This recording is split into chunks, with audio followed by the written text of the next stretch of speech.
आ गया अच्छा। ठीक है, वेल डन। ठीक है,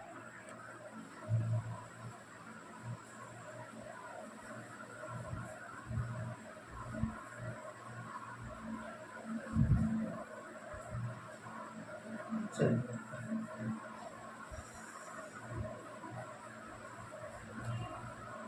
प्रिय छात्र एवं छात्राओं, आज दिनांक 11/6/2023 का डेट है। मेरी क्लास 6/6/2023 से दिनांक मंगलवार से शुरू हुई। मैं उम्मीद कर रहा हूँ कि आप मेरे वीडियो को देख रहे होंगे, ज़्यादा से ज़्यादा लाभ प्राप्त कर रहे होंगे और आपसे अनुरोध है कि मेरे वीडियो को शेयर कीजिए, ज़्यादा से ज़्यादा बच्चे को लाभ आप लोग कर, क्योंकि मेरी समर्पण आप लोग पर है। मेरी हार्दिक इच्छा है कि आप उस मुकाम पर जाइए और इतनी नाम शोहरत प्राप्त कीजिए। मैं पूरी कोशिश में हूँ, मैं आपको ज़्यादा से ज़्यादा आपको लाभ दूँ। जैसा कि आपको मालूम है, मेरा यह पहला बैच शिक्षक के लिए, और शिक्षक के बाद आगामी जो भी बीपीएससी आएंगे, यूपीएससी आएंगे, जो भी वैकेंसी आएंगे, मैं उसके साथ में आपके साथ खड़ा रहूँगा। और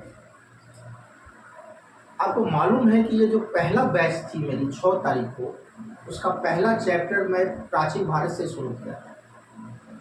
उसमें कुछ बातें रह गई थी, उस चैप्टर को मैं क्लियर नहीं कर पाया था।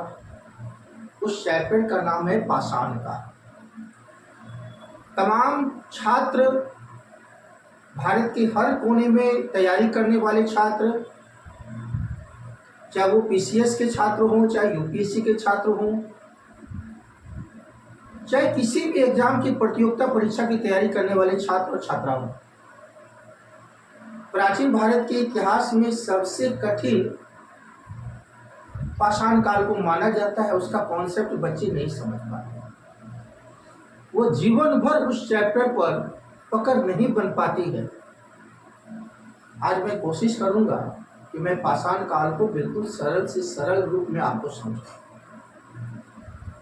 और इसका भरपूर लाभ आज आप लीजिए। पाषाण काल को मैं आज पूरा क्लियर करूंगा। जैसा कि आपको मालूम है, मैं पहला वीडियो में 6 तारीख के वीडियो में समझाया था, प्राचीन भारत के इतिहास को 3 खंड में हम बांटे थे। पहला बांटे थे प्रागैतिक इतिहास, दूसरा आदि इतिहास और तीसरा ऐतिहासिक इतिहास। प्राचीन भारत का जो सबसे पहला ऑथेंटिक स्रोत है लिखने का, वो है पुरातत्व। और पुरातत्व के जनक अलेक्जेंडर कनिंघम है। पुरातत्व की सामग्री को आर्कियोलॉजी कहते हैं। तो प्रागैतिक इतिहास 100 का 100% पुरातत्व पर है और सबके उसकी पहली कड़ी है पाषाण काल। पाषाण का मतलब पत्थर, और इसको अंग्रेजी में स्टोन एज कहते हैं। अब मैं पूरी बिंदु पर चलाता हूँ, पूरी चैप्टर पर चलाता हूँ। उस चैप्टर का नाम हम बोले थे पाषाण काल।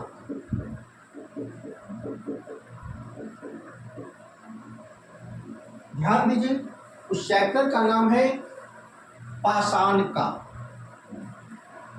अब ध्यान दीजिए कि यह जो पाषाण काल है, विश्व के संदर्भ में और भारत के संदर्भ में बहुत का अंतर है।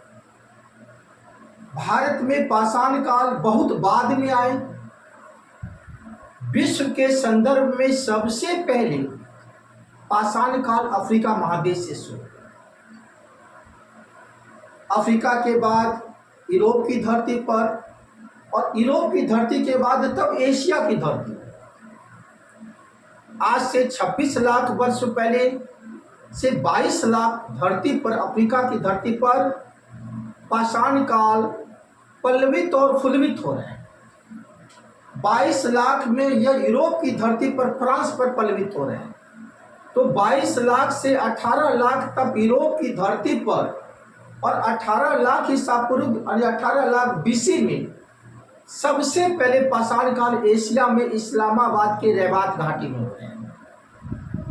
और भारत में पाषाण काल की कहानी 5 लाख बीसी से शुरू।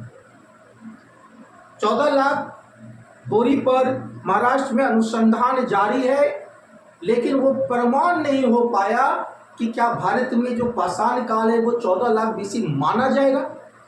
इस पर इतिहासकार में मतभेद है और वो सटीक नहीं है। इतिहासकार वो अंतिम बिंदु पर नहीं पहुंचे हैं, इसलिए सर्वमान्य तिथि भारत में पाषाण काल 5 लाख से लेकर 5000 बीसी।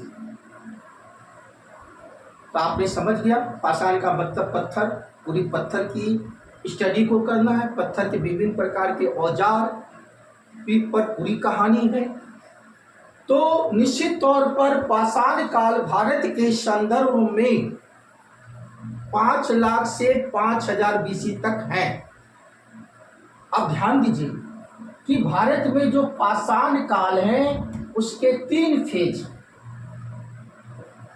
पहला है पूर्व पाषाण काल, पूर्व पाषाण काल, और यह है 5 लाख बीसी से 10,000 बीसी।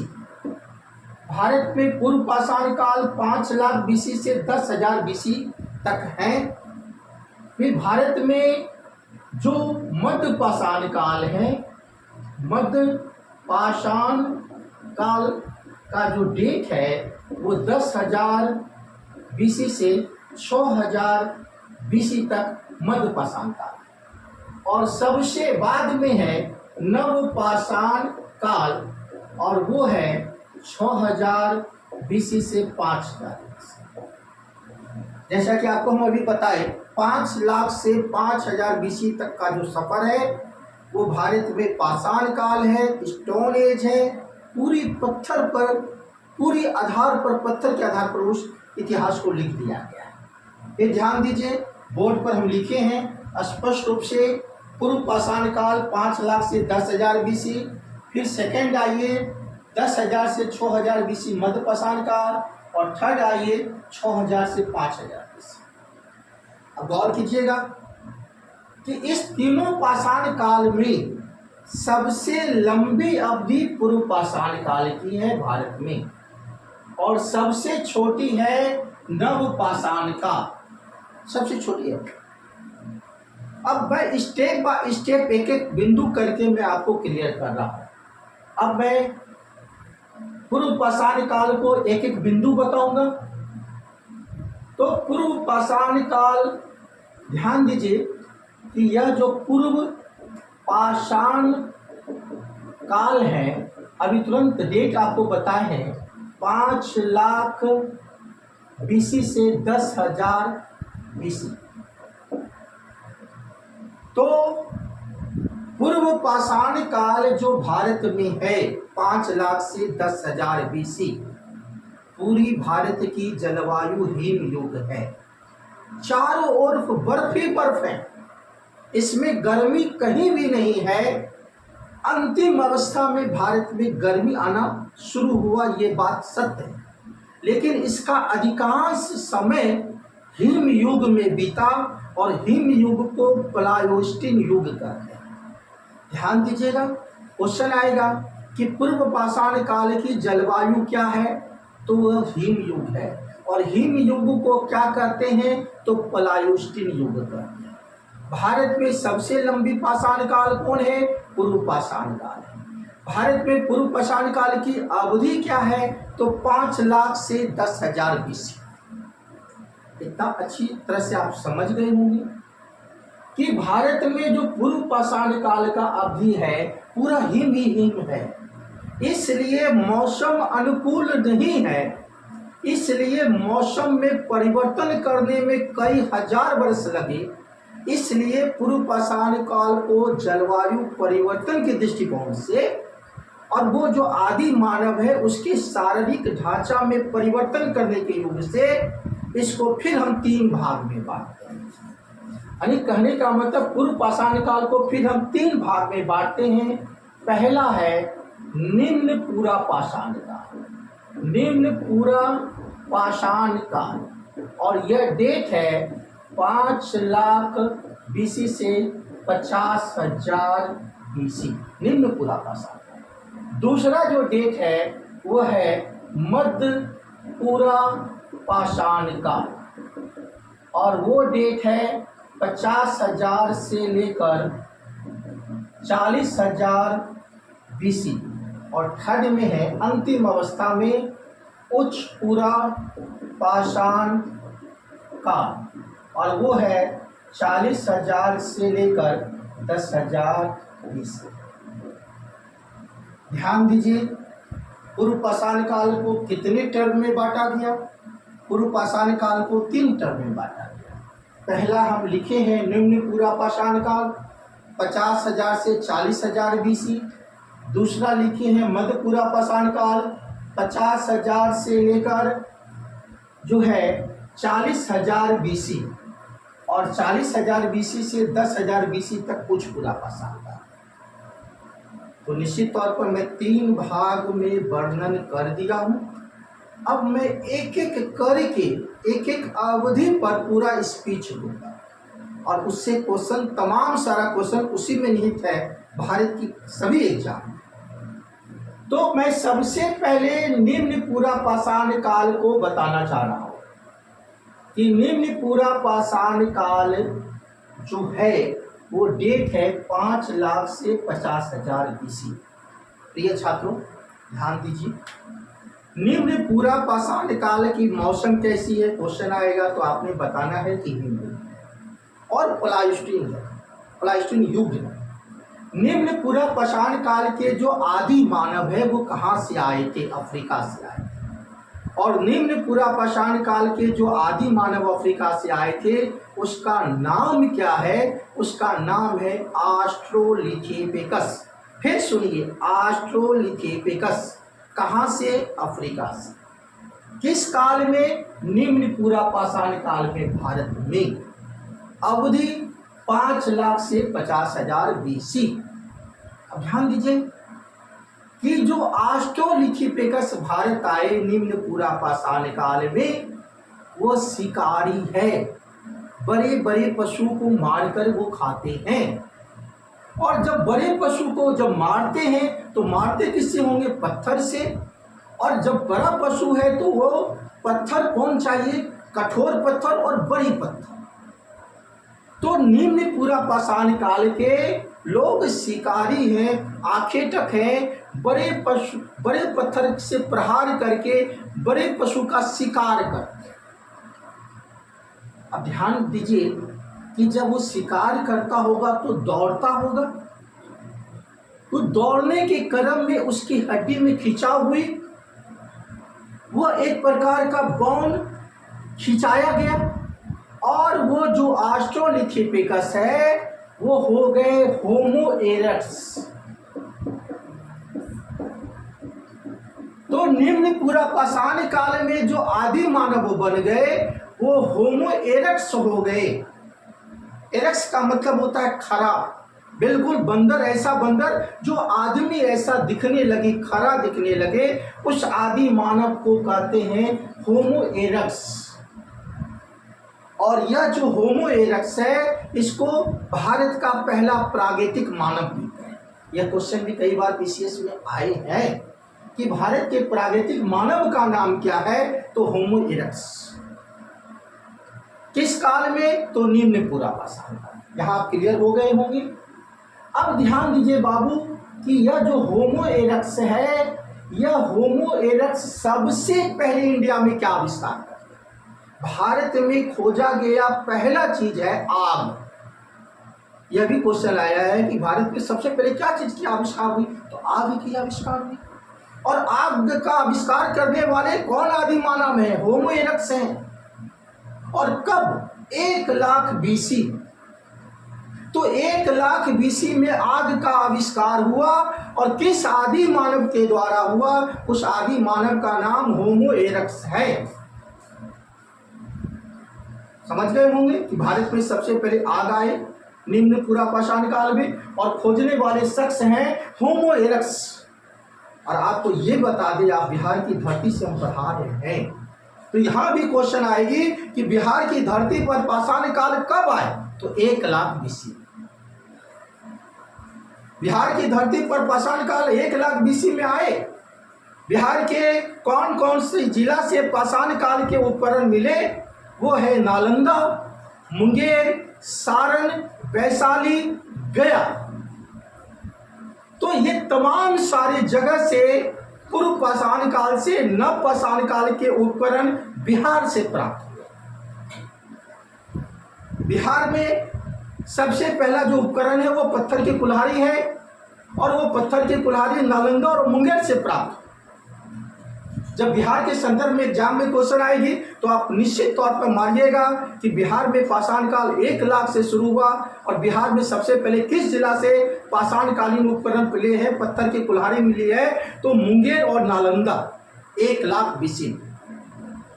अब ध्यान दीजिए बाबू कि निम्न पूरा पाषाण काल के जो आदि मानव हैं, जो भारत का पहला प्रागैतिक मानव है, उसको होमो इरेक्टस कहा गया। और होमो इरेक्टस के द्वारा सबसे पहले क्या आविष्कार हुआ, तो आग का आविष्कार कितने लाख वर्ष पहले हुआ, तो 1 लाख BC में हुआ। और बिहार में पाषाण काल भी कितने वर्ष हुआ, तो 1 लाख BC में हुआ। बिहार की पहली औजार कौन है, पत्थर की कुल्हाड़ी, और वो किस जिला से मिली, तो मुंगेर और नालंदा से मिली। आज मैं पूरी लाइन में उसी ढंग से पढ़ाऊंगा, एक एक बिंदु को क्लियर करूंगा आज मैं पाषाण काल से। ये जीवन में कभी भी आपकी समस्या इस चैप्टर से नहीं बनी होगी। तो निश्चित तौर पर आप कह सकते हैं कि भारत में आग आई सबसे पहले। कौन आदि मानव, होमो इरेक्टस। होमो इरेक्टस को ही प्रागैतिक मानव कहे। और होमो इरेक्टस के अवशेष इंडिया में मिले निम्न पूरा पाषाण काल में। वो जगह है हथनौरा। हथनौरा कहाँ है, MP में। किस नदी किनारे है, तो नर्मदा नदी किनारे। क्वेश्चन आ जाएगा कि भारत में आदि मानव के अवशेष किस नदी के किनारे मिले, तो नर्मदा नदी किनारे। किस राज्य में, तो मध्य प्रदेश में। मध्य प्रदेश के कौन सी जगह से, हथनौरा से। निम्न पूरा पाषाण काल। फिर जगह हम बता रहे हैं, ध्यान दीजिएगा, हथनौरा। होमो इरेक्टस के अवशेष मिले। वो होमो इरेक्टस की खोपड़ियां मिली हथनौरा से। होमो इरेक्टस के द्वारा सबसे पहले आग का आविष्कार हुआ। और यह जो पाषाण काल के उपकरण है बिहार में 1 लाख BC में मिले। कौन से जिला से मिले, अभी मैं रिपीट किया, नालंदा और मुंगेर से पत्थर की कुल्हाड़ी। अब ध्यान दीजिए कि निम्न पूरा पाषाण काल के जो होमो इरेक्टस हैं वो क्या करते हैं, बड़े पशु को मारते हैं, भारी पत्थर से मारते हैं, मजबूत पत्थर से मारते हैं। और सबसे संसार में मजबूत पत्थर हैं क्वार्टजाइट। बहुत मजबूत रॉक्स हैं, बहुत मजबूत चट्टान है। और निम्न पूरा पाषाण काल के अधिकांश औजार क्वार्टजाइट के बने हैं, भारी पत्थर के बने हैं, क्योंकि इसको बड़े पशु को मारना है। यहां ध्यान क्लियर हो गया होगा। क्वार्टजाइट पत्थर के औजार बने निम्न पूरा पाषाण काल में। किसके द्वारा, होमो इरेक्टस के द्वारा।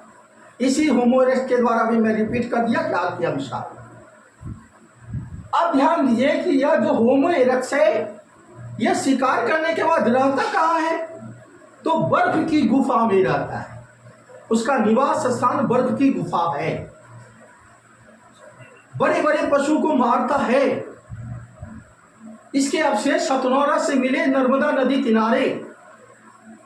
अब ध्यान दीजिए कि यह जो भारत में होमो इरेक्टस के द्वारा पहला एपरेटस, पहला उपकरण कौन बनाया गया, वह पत्थर की कुल्हाड़ी। और वो जगह का नाम है पलवरम।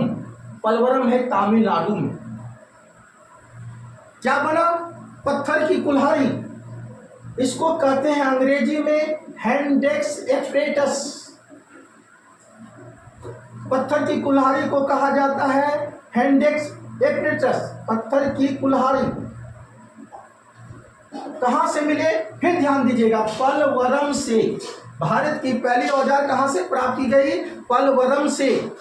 पलवरम है कहां, तमिलनाडु में। तमिलनाडु के किस जिला में है, चिगलपेट जिला। और यह जो भारत की पहली औजार है यह पहला कौन व्यक्ति प्राप्त किया? उसका नाम है रॉबर्ट ब्रॉसफुट। ये ब्रिटेन के थे।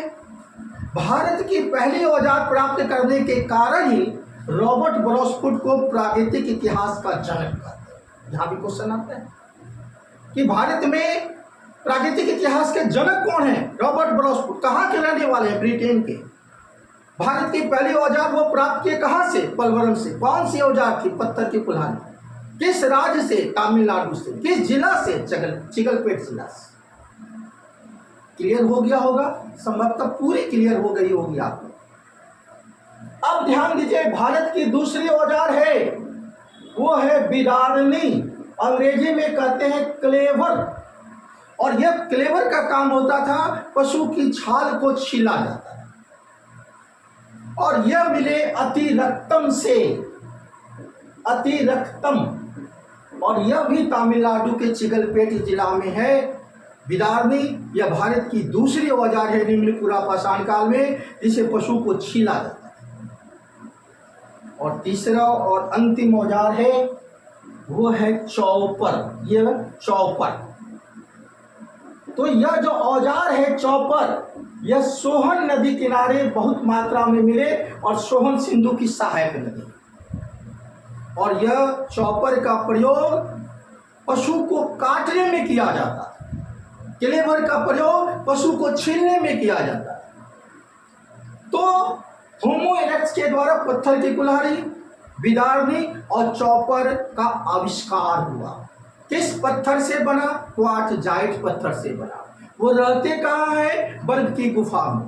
होमो इरेक्टस ने सबसे पहले क्या आविष्कार किया? आग। कितने लाख वर्ष पहले? 1 लाख बीसी में। बिहार में पाषाण काल कितने में? 1 लाख बीसी में। बिहार में पत्थर की कुल्हाड़ी सबसे प्रथम कहाँ मिले?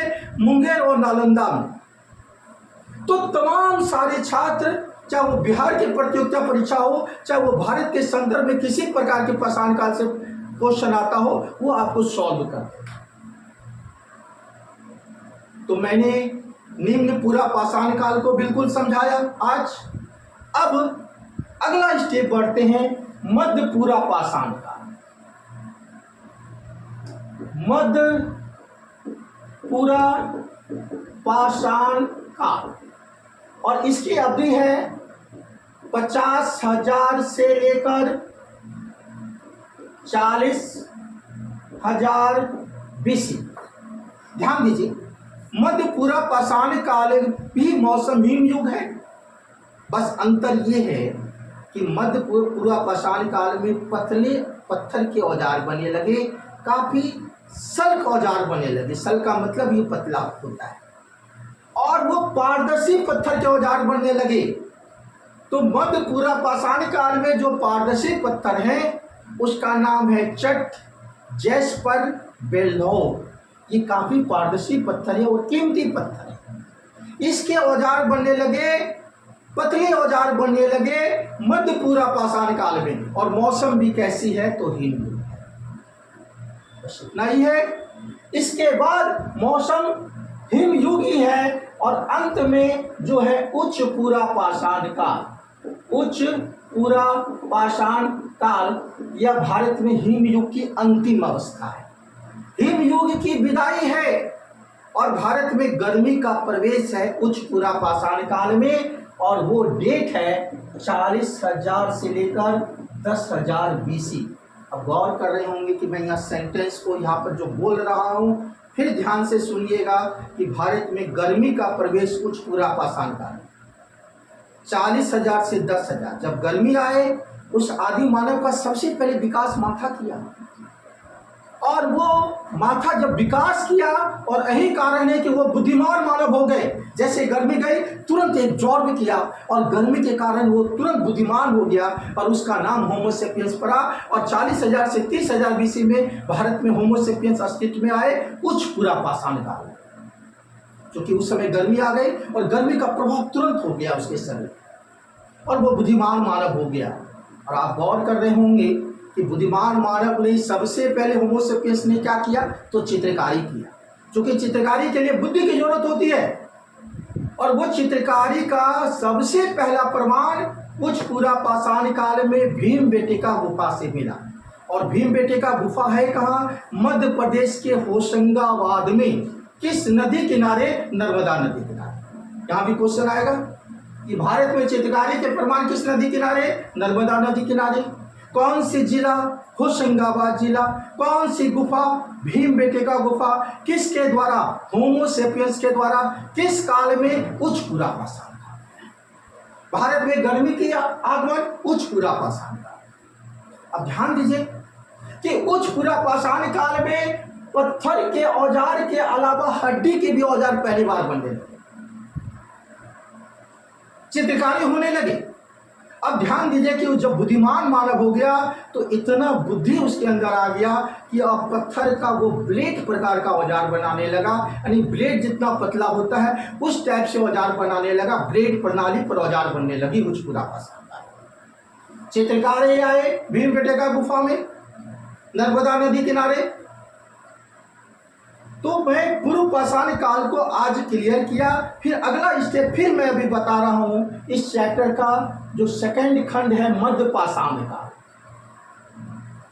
तो मध्य पाषाण काल, तो मध्य पाषाण काल का जो डेट है इंडिया में वो 10,000 से 6,000 BC है। मध्य पाषाण काल में अंतर ये हो गया बाबू कि पूर्ण रूप से गर्मी आ गई इंडिया में और अचानक बहुत बड़ा परिवर्तन हो गया। और जब गर्मी आई तो उस युग का नाम है हेलोसिन युग। पूर्व पाषाण के पूरी युग है प्लाइस्टोन युग और मध्य पाषाण काल के युग है हेलोसिन युग, जिसको गर्म युग कहते हैं। और तब बहुत बड़ा परिवर्तन हुआ कि मध्य पाषाण काल में अब जो बुद्धिमान मानव है वो इतना सूक्ष्म औजार बनाने लगा जिसको माइक्रोलिथ औजार कहते हैं। तो माइक्रोलिथ औजार सूक्ष्म औजार है जो मध्य पाषाण काल में बने। मध्य पाषाण काल में अब क्या हो रहा है? लोग शिकारी हैं। अब शिकारी हैं तो अब छोटे पशु का शिकार कर रहे हैं। मध्य पाषाण काल में जो बर्फ थी वो पिघल गई और वो पानी हो गया और मनुष्य के जीवन के लिए पानी बहुत ही जरूरी है। और यही कारण है कि उस पानी में मछली का शिकार करने लगे मध्य पाषाण काल में। छोटे छोटे पक्षी का शिकार करने लगे मध्य पाषाण काल। कितनी बड़ी परिवर्तन हो रही। अब मध्य पाषाण काल के जो आदि मानव हैं पशु को पालतू बनाने लगे। तो पशुपालन का पहला साज मध्य पाषाण काल में ही मिला और वो जगह है आदमगढ़। इंडिया में पशुपालन का पहला साज आदमगढ़ है और आदमगढ़ भी होशंगाबाद में है। कौन सी नदी है? नर्मदा नदी है। और कौन सी पशु के अवशेष मिले? भेड़ और बकरी। यह भी यूपीएससी के क्वेश्चन में आया है, भारत के हर एग्जाम में आया है कि भारत में पशुपालन के साज किस काल में? तो मध्य पाषाण काल में। वो जगह कौन? आदमगढ़। आदमगढ़ है कहाँ? होशंगाबाद में। किस राज्य में? मध्य प्रदेश में। किस नदी किनारे? नर्मदा नदी। वो कौन सी पशु मिले? तो भेड़ और बकरी। अब ध्यान दीजिए कि दूसरा जो पशुपालन का साक्ष्य है वो मिले बागोर से, और बागोर है भीलवाड़ा जिला में राजस्थान में। यहां से भी भेड़ और बकरी मिले। मध्य पाषाण काल का सबसे बड़ा स्थल है बागोर, जहां भेड़ और बकरी मिले। जिला भीलवाड़ा, राजस्थान। मध्य पाषाण काल। मध्य पाषाण काल में कुत्ता को पालतू बनाया गया सर्वप्रथम। स्थान कहाँ है? अभी उसमें अभी भेग है, लेकिन कुत्ता के प्रमाण मिले। तो पहला पालतू कुत्ता बना, दूसरा पालतू भेड़ और बकरी बना, और भेड़ और बकरी का प्रथम साक्ष्य इंडिया में आदमगढ़ मिले, जो पशुपालन का भी प्रथम साक्ष्य है मध्य पाषाण काल में। जिला होशंगाबाद, नदी नर्मदा, राज्य MP। मध्य पाषाण काल के दूसरे सबसे बड़े साक्ष्य बागोर। मध्य पाषाण काल का सबसे बड़ा स्थल बागोर, जिला भीलवाड़ा, राज्य राजस्थान।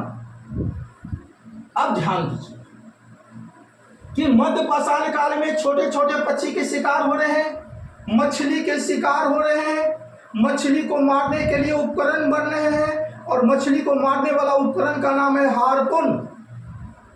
मध्यपाषाण काल में अब क्या है कि मध्यपाषाण काल में व्यक्ति के अंदर लज्जा आई, वो केले की छाल और पशु की छाल पहनने लगे। मध्यपाषाण काल में व्यक्ति को जलाने की प्रथा शुरू हो गई और मध्यपाषाण काल का 3 स्थल इंडिया में मिला, वो बहुत महत्वपूर्ण है। इससे कई क्वेश्चन आते हैं। सराय नहर, दूसरा है महददा और तीसरा है दमदमा। तो सराय नहर, महददा और दमदमा उत्तर प्रदेश के प्रतापगढ़ में है, तीनों जगह। और यह जो सराय नहर है, यहां से एक मनुष्य के साथ 4 मनुष्य को दफनाया गया एक साथ। सराय नहर जो मनुष्य के अवशेष मिले, ढांचा मिले, उस ढांचा में कुछ धसाव है, जिसके कारण पहला युद्ध का प्रमाण सराय नहर से भी मिलता है। यूपीएससी के पीटे में बहुत इंपॉर्टेंट क्वेश्चन है ये कि युद्ध प्रणाली का पहला साक्ष्य इंडिया में कहां से मिला? सराय नहर से। सराय नहर में जो ढांचा आदमी के मिले, उसके ढांचा में धसाव है। एक मनुष्य को 4 साथ दफनाया गया है, कहा? सराय नहर में। और सराय नहर कहां है? प्रतापगढ़ के यूपी में। दूसरा जगह महददा, इंडिया में पहला हड्डी का आभूषण पहली बार मध्यपाषाण काल में महददा से प्राप्त हुए। और दमदमा, यह भी यूपी के प्रतापगढ़ में है। एक मनुष्य को 3 मनुष्य के साथ दफनाया गया है और वो है दमदमा। और आपको यह बता दें कि एक मनुष्य से ज्यादा मनुष्य को दफनाने की प्रथा विश्व में सबसे पहले चीन में शुरू। तो ये 3 क्वेश्चन बहुत इंपॉर्टेंट है। सराय नहर, महददा और दमदमा मध्यपाषाण काल। ये पूरा क्लियर हो गए होंगे आप लोग। अब आइए नवपाषाण काल। नवपाषाण काल, नव का मतलब बिल्कुल नया, 6000 बीसी से लेकर 5000 बीसी नवपाषाण काल। अब क्या है कि नवपाषाण काल के लोग मॉडर्न हो गए। मॉडर्न बोलिएगा इस सेंस में मैं बोल रहा हूं कि नवपाषाण काल के लोग अब घुमक्कर नहीं है। अब वो अस्थायी रूप से वास करने लगे, एक जगह रहने लगे। और एक जगह रहने के बाद आपको यह क्लियर रूप से मैं बता दूं कि नवपाषाण काल में ही सबसे ज्यादा आग का प्रयोग हुआ। खोज हुई निम्न पूरा पाषाण काल में, लेकिन सबसे ज्यादा प्रयोग हुआ नवपाषाण काल में आग। और आग के द्वारा जमीन को जलाया गया और उस पड़ती जमीन पर खेती की गई। तो नवपाषाण काल में खेती की गई। नवपाषाण काल में जो खेती की गई उसका जगह का नाम है मेहरगढ़। और मेहरगढ़ कहाँ है? अभी पाकिस्तान के बलूचिस्तान प्रांत में अभी पड़ता है मेहरगढ़। कहाँ पर? बोलन घाटी, बोलन नदी घाटी के किनारे। तो भारत में खेती के पहला प्रमाण बोलन नदी घाटी के किनारे, जगह मेहरगढ़। और क्या मिले? गेहूं और जौ। अब ध्यान दीजिए कि यह जो मेहरगढ़ है, यहां से कपास के भी पहले साक्ष्य मिले और विश्व में सबसे पहला कपास का भी साक्ष्य मेहरगढ़ है। और कपास से क्या बनेगा? सूती वस्त्र। तो निश्चित तौर पर कपास का पहला प्रमाण मेहरगढ़। दूसरा, गेहूं और जौ का पहला प्रमाण मेहरगढ़ है। कहां? बोलन नदी किनारे। और यह अभी जगह कहां है? बलूचिस्तान, पाकिस्तान। अब यहां ध्यान देने वाली बात है, अनाज तो उत्पादन आपने कर लिया, लेकिन अनाज को आप रखिएगा कहां? तो नवपाषाण काल में अनाज को रखने के लिए मिट्टी के मृतभांड, मिट्टी के बर्तन तैयार। और इंडिया में ही नहीं, विश्व में मिट्टी के मृतभांड का पहला साक्ष्य नवपाषाण काल में है और उसका नाम है चोपानी मांडो। यह विश्व का पहला मृतभांड का साक्ष्य है, मिट्टी के बर्तन का पहला साक्ष्य है। और इंडिया में नवपाषाण काल में चोपानी मांडो से मिला। अब गौर कीजिएगा कि मिट्टी का बर्तन कैसे बनेगा? तो पहिया पर बनेगा और पहिया के कारण वो मिट्टी को पूरा घुमाकर मिट्टी का बर्तन बनेगा।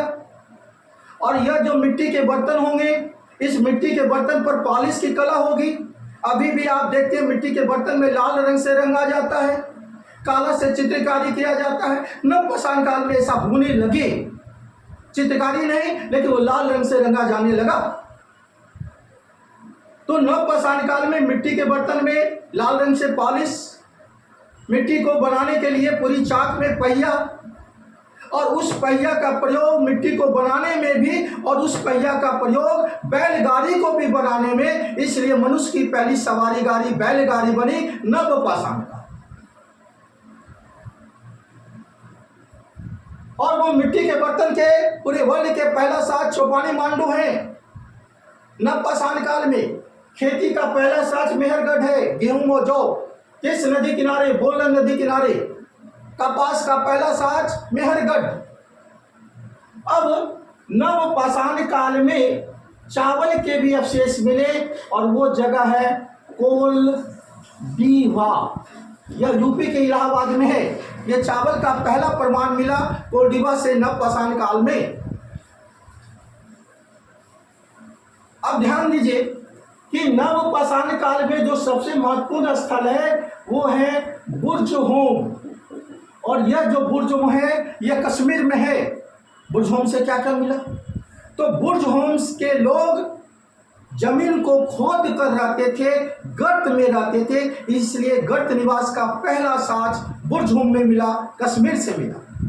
और बुर्जहोम से हड्डी के कई उपकरण मिले, और वो हड्डी का उपकरण में हार्पून है जो मछली को मारने में काम आता है, सुई है, तीर है, भाला है। ये बुर्जहोम से मिले।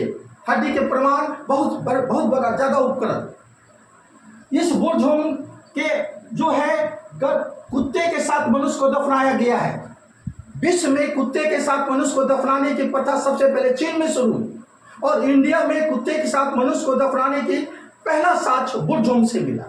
और ये कहाँ है? कश्मीर में। बुर्जहोम से हड्डी के कई उपकरण मिले, हार्पून, सुई, तीर और भाला। बुर्जहोम से गर्त निवास मिला।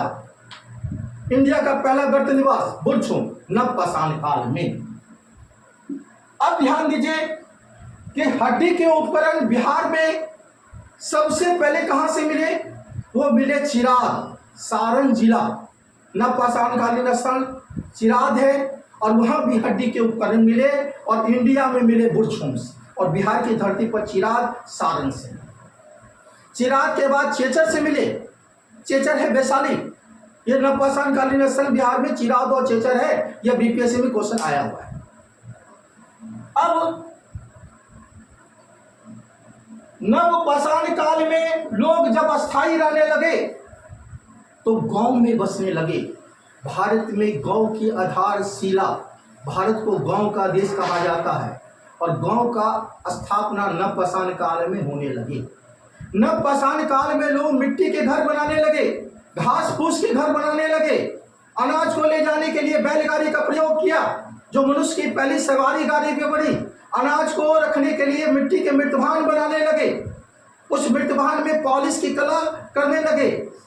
सबसे पहले गेहूं और जौ बनाए, चावल किया, आविष्कार किया। तो तमाम सारा जो डेवलपमेंट है वो नवपाषाण काल में मिला। अब नवपाषाण काल में दक्षिण भारत में जो स्थल है उस जगह का नाम राज्य है कर्नाटक, तमिलनाडु, आंध्र प्रदेश। तो ये तीन जगह नवपाषाण कालीन स्थल है साउथ इंडिया में। तमिलनाडु में है सगन कल्लू, मास्की, ब्रह्मगिरी। ये तीनों जगह कर्नाटक में है, नवपाषाण कालीन है। तो साउथ इंडिया में सबसे पहला नवपाषाण कालीन स्थल अगर पूछा जाएगा तो उस जगह का नाम है सगन कल्लू। वहां गोबर, गाय और भैंस के गोबर के टीले मिले हैं। इंडिया में पहला कर्मकांड का पहला साक्ष्य सगन कल्लू में राख के टीले। वो राख के टीले किसके? गोबर और भैंस के। इंडिया में नवपाषाण काल का पहला दक्षिण भारत में सगन कल्लू और राज्य कर्नाटक। कौन कौन से स्थल? उसके बाद मास्की और ब्रह्मगिरी। इसके बाद तमिलनाडु है, तमिलनाडु में पेमपल्ली और आंध्र प्रदेश में उतनूर नामक स्थान पर नवपाषाणकालीन स्थल मिले हैं। तो तमाम सारा चीज मैं आपको आज नवपाषाण से भी बताया, या मुझे लगा है कि आप इसको ध्यान से सुने होंगे, तो बिल्कुल हर क्वेश्चन स्टेप बाय स्टेप आज मैं इसको क्लियर किया पाषाण काल। भारत के तमाम पीसीएस के छात्र से भी कई क्वेश्चन इससे आए हैं, यूपीएससी में भी, बीपीएससी में सबसे जटिल था, इसलिए मुझे लगा कि जो जटिल है वो पहले सबसे पहले आसान आप लोगों को है। तो मैं आज पूरी पाषाण काल को क्लियर किया। अब रही बात, मैं बता रहा हूं कि आपको किसी प्रकार का डाउट है, आगे आपको किसी प्रकार की मेरी सहारा की जरूरत है, मैं बेधड़क गरीब छात्र के साथ हूं। मुझे इस बात का ये है, एक दिल में अरमान है कि गांव गांव का लड़का जो बहुत ही अभाव में जी रहा है, लेकिन उसकी उड़ान बहुत बड़ी सपना है, उस सपना को साकार हम कैसे करें, ये मेरे दिल में हमेशा तत्परता रहती है आप लोग के लिए। और मैं जानता हूं कि जब अच्छी पढ़ाई होगी, पूरी कॉन्सेप्ट होगी, पूरी कहानी होगी, हर चीज को बताया जाएगा, तब आपका रिजल्ट बनेगा। और अगर आपको किसी प्रकार की दिक्कत हो, मैं आपके साथ हूं। मेरा नंबर मैं बार बार आप लोग का दिया हूं, मेरा नंबर है 8210799883। फिर ध्यान सुनिए, मेरा नंबर है 8210799883, संजय सर। और मैं फिर भी आपकी उज्जवल भविष्य के लिए बार बार भगवान से कामना करता हूं। मेरे अंदर, शरीर के अंदर जितनी ताकत है, मैं सोता भी हूं, सुबह उठता भी हूं, तो हमेशा मैं बच्चा के लिए सोचता कि मैं बच्चे को इतना दूं कि कम से कम वो बार बार भटकाव नहीं हो, वो सही दिशा में उसकी डायरेक्शन तैयारी हो, वो जहां बैठे वहां करे, तब उसकी बहुत बड़ी महानता है। अगर आपका रिजल्ट ओरिएंटेड तैयारी होगा, पूरी ढंग से तैयारी होगी, तो मैं निश्चित कहता हूं कि आप जिस प्रतियोगिता परीक्षा में बैठेंगे वहां आप क्रैक करेंगे, बहुत ही सरल हो जाएगी आपके लिए एग्जाम। तो आज मैं इतना ही समाप्त करता हूं क्लास को। चलिए।